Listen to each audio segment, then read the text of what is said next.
Last Handful of Clover, a novel by Wess Mongo Jolley, read by the author.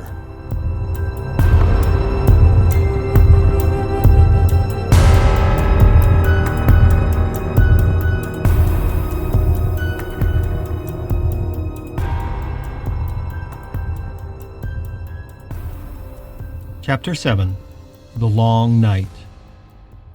June 5th, 9:50 p.m. Richard came out of his memories with a scream that dwindled into a strangled whimper. Keith still slept deeply, and without Richard to hold him, he had rolled onto his back. As he regained his composure, Richard felt the younger man's chest rising and falling under his hand, but that hand was trembling, and it was only with an effort that he made it stop. His lips formed the words again. The void. His own voice was comforting in its familiarity. Everything else in his world was either a surreal horror show or a mass of confusion, but his voice sounded to him exactly as it always had, and it reminded him he was once Richard Pratt, vice chair of the linguistic department of the University of Utah. That he had once been an aging man with a devoted boyfriend with whom he had lived for more than a decade.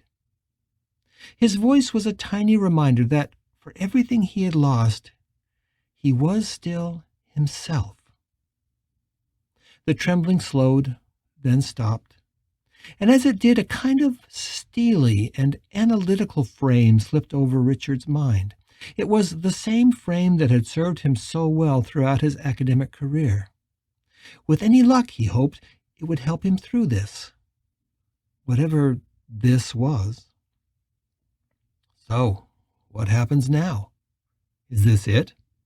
Does this just go on forever? The thought was terrifying, and his weary mind was not ready to comprehend the meaning of forever. But on the other hand, he remembered the darkness and the terror of the void, and he had no desire to go back into it if that was his only other option. He would do anything to avoid that terror again, especially since at some deep level he felt it calling to him, as if the universe was appalled at his interrupted journey. But was the alternative any less terrifying? What if there was no going forward and also no going back? What if he was hopelessly stranded here in this limbo, not alive and yet also not dead? Could that possibly last forever? There was something wrong and something strangely out of balance in that possibility. Richard had never been a religious man, but that prospect of being stuck between life and death belied any notion of divinity or justice he had ever been taught. It wasn't that he ever expected anything of the afterlife. He had never believed there was a heaven or hell. No, death was supposed to be a hard stop. You lived your life for good or bad, and in the end you just flickered out like the dead stub of an old, unattended candle.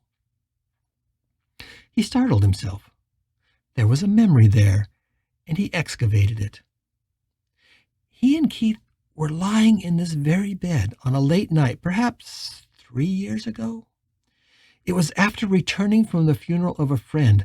Andre was a long-term survivor of HIV, and his complex drug cocktails had kept the disease at bay for over 30 years, long enough for him to die peacefully in his sleep from heart disease at 62. After the funeral that night, in the dark bedroom, their conversation meandered to the philosophical. They had often talked about death, and Keith had never subscribed to Richard's rather stark and unyielding view that nothing survived the death of the body. Keith believed that something had to come next, after death, but he was unsure what it could be. Richard had pressed back against what he saw as Keith's naive and romantic notions of an afterlife, trying to get him to look at it scientifically. "No, baby bear," he had said, "I'm afraid I don't buy it. I think that death is just the end. There's no heaven or hell, no nirvana, and no coming back on the Buddhist wheel. We just stop.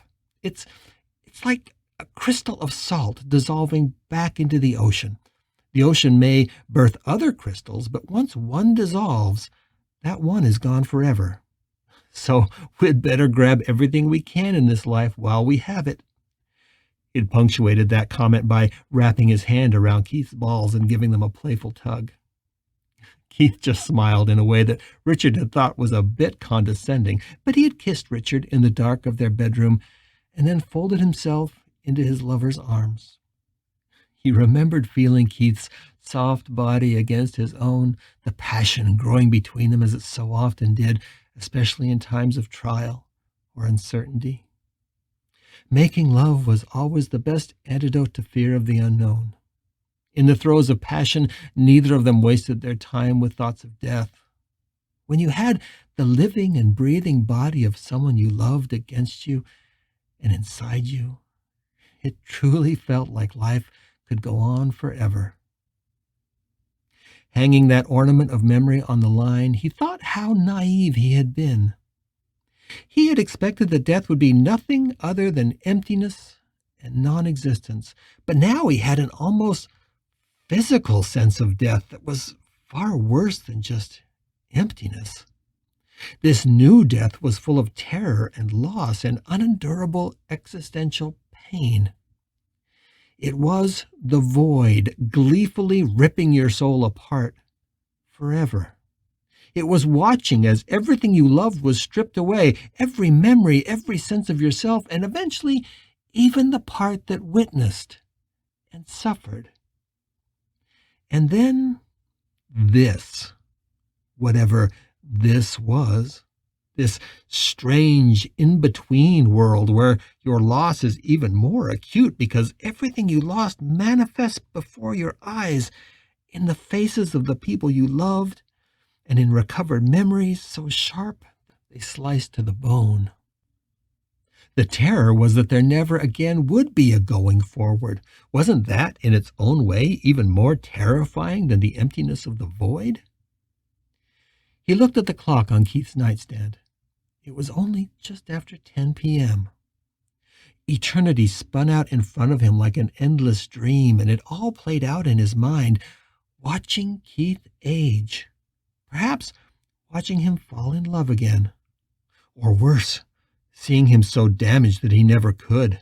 Then watching him decline and die and complete his journey to endless solitude, leaving Richard even more alone.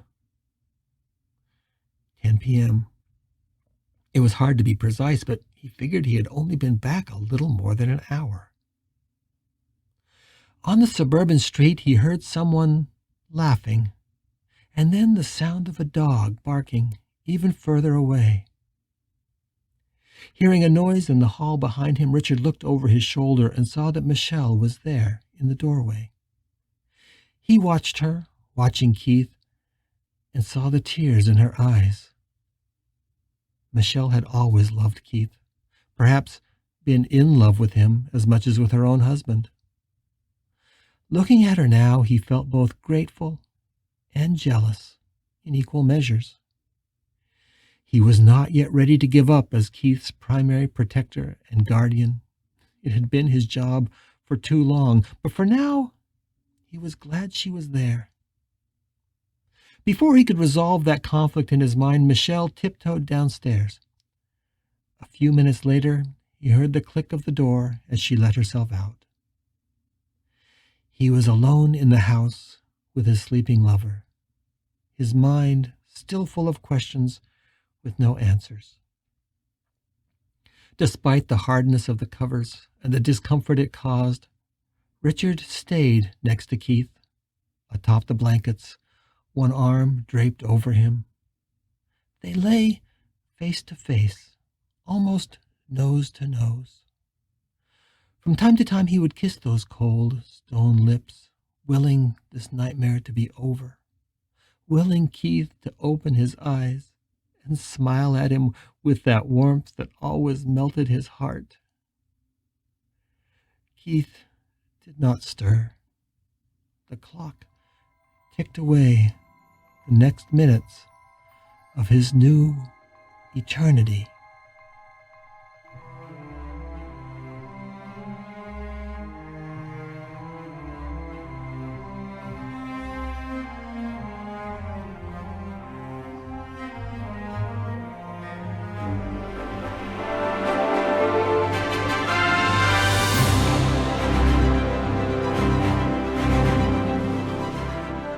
You're listening to The Last Handful of Clover, a novel by Wess Mongo Jolley. If you're enjoying this audiobook, please consider supporting the author on Patreon. That's patreon.com/Wess Mongo Jolley. And for more information, check out the author's website at wessmongojolley.com. That's WESSMONGOJOLLEY.com. Thanks for listening and stay tuned for more episodes.